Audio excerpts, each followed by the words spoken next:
100 days challenge का आज है तीसरा दिन और आज मैं सुबह से ही ढूंढना शुरू कर दिया एक रील जिसे मैं प्रैक्टिस के लिए एडिट कर सकूं। काफी सारे रील देखने के बाद मुझे लगा कि इतनी हार्ड एडिटिंग तो मैं कभी नहीं कर पाऊंगा, लेकिन फिर मैंने सोचा हटाओ यार, क्यों ना मैं खुद ही रिकॉर्ड करूं और उसे एडिट करूं। वैसे आइडिया तो अच्छा था, लेकिन मुझे रिकॉर्ड करने में काफी दिक्कत आ रही थी। लेकिन फाइनली मैंने बहुत ही मेहनत और कष्ट के बाद एक रील शूट कर ही लिया, जिस पर आज मैं एडिटिंग प्रैक्टिस करने वाला हूँ। इस रील की एडिटिंग प्रोसेस तो मैं नहीं दिखा पाऊंगा क्योंकि मेरा कैमरा क्वालिटी काफी ज्यादा खराब है, लेकिन इस रील को एडिट करने के बाद पूरा वीडियो एक्सप्लेन जरूर करूंगा। तो पूरा वीडियो एडिट हो गया है और चलिए दिखाते हैं कि मैंने इसे किस तरह से एडिट किया है। सबसे पहले हमारा मेन क्लिप आता है, जिसे हमने 2 की फ्रेम लगाकर कुछ इस तरह से जूम वाली एनिमेशन देने की कोशिश किया है। इसके बाद हमने कुछ टेक्स्ट ऐड किए हैं और इसे भी की फ्रेम की मदद से ऊपर नीचे आगे पीछे एनिमेट कर दिया है। उसके बाद यहाँ से हमारा एनिमेशन स्टार्ट होता है। उससे पहले हमने एक ट्रांजिशन भी ऐड किया है छोटा सा। अब यहाँ पर एक पीएनजी है और एक सर्कल शेप है।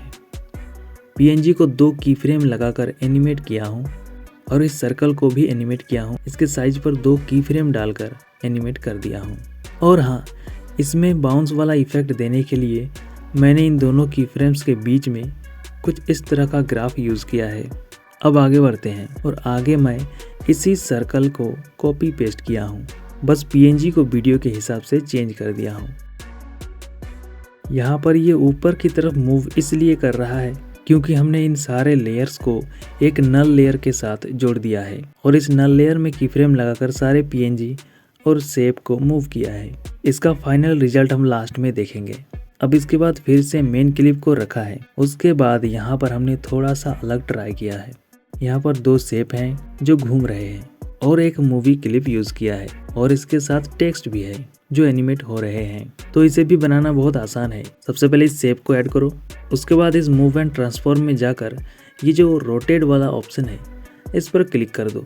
उसके बाद यहाँ पर 2 की फ्रेम लगा दो, एक स्टार्टिंग में और एक लास्ट में, और लास्ट वाले की फ्रेम में जाकर अपने हिसाब से इसे घुमा देना। बस आपका काम हो जाएगा। इसी को हमने यहाँ पर डुप्लीकेट कर लिया है। इस मूवी क्लिप की ओपेसिटी में 2 की फ्रेम से इससे भी एक एनिमेशन देने की कोशिश किया है और इस टेक्स्ट पर हमने एक इफेक्ट लगाया है, टेक्स्ट एनिमेशन, और इन सबको एक और नल लेयर से जोड़ दिया है और इसे भी की फ्रेम से जूम वाली इफेक्ट दे दिया है।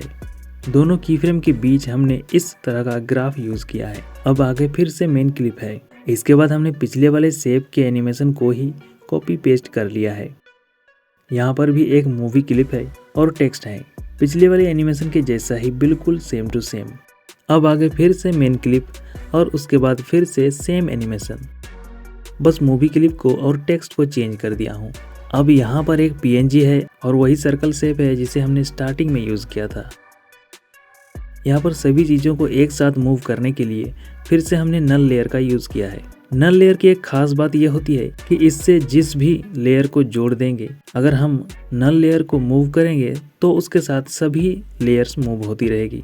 इन सब के बाद फिर से हमारा मेन क्लिप आ गया और इसके बाद सिंपल सा एक क्लिप ऐड किया है और सारे टेक्स्ट को बस नॉर्मल तरीके से एनिमेट कर दिया हूँ, क्योंकि यहाँ तक मेरा फ़ोन काफ़ी ज़्यादा लैग कर रहा था और अभी भी आप देखेंगे तो स्क्रीन रिकॉर्डिंग में भी काफ़ी लैग कर रहा है। पर ठीक है, कोई बात नहीं, एक दिन नया फ़ोन ज़रूर आएगा। इसके बाद हमने एक फ़ोटो और टेक्स्ट ऐड किया है और इसे भी नल लेयर से कनेक्ट करके मूव किया है और आगे अपना मेन क्लिप फिर से आ जाता है और इसी के साथ हमारी वीडियो ख़त्म होती है और फाइनल रिजल्ट ये रहा। देखो, दिमाग में तो काफ़ी सारे आइडियाज़ आते हैं, जैसे कि मैं बहुत बड़ा यूट्यूबर बनूंगा, ट्रेडिंग करूंगा या कंटेंट बनाऊंगा या फिर नई नई स्किल सीखना शुरू करूंगा।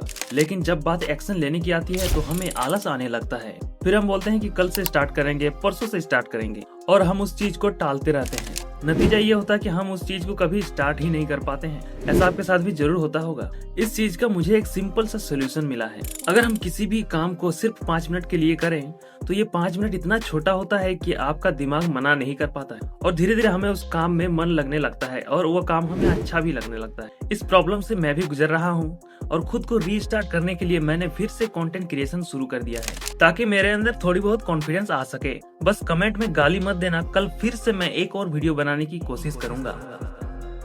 तो आज चैलेंज का तीसरा दिन था। मुझे पता है कि मेरा एडिटिंग उतना अच्छा नहीं है, पर मैं रोज प्रैक्टिस करूंगा और देखूंगा कि 100 दिनों के बाद मेरी एडिटिंग में क्या इंप्रूवमेंट आती है। वीडियो को यहाँ तक देख रहे हैं तो एक लाइक जरूर कीजिएगा। चलिए कल मिलते हैं एक और वीडियो के साथ।